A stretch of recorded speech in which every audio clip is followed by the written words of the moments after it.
قل لمن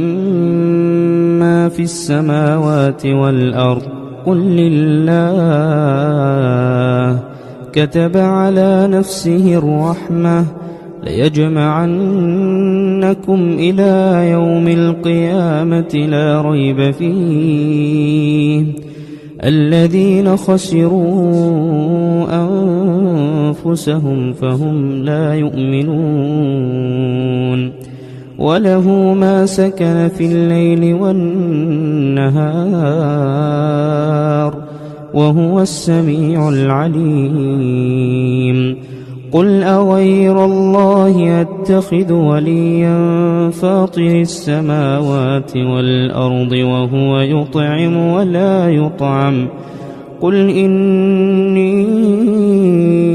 أمرت أن أكون أول من أسلم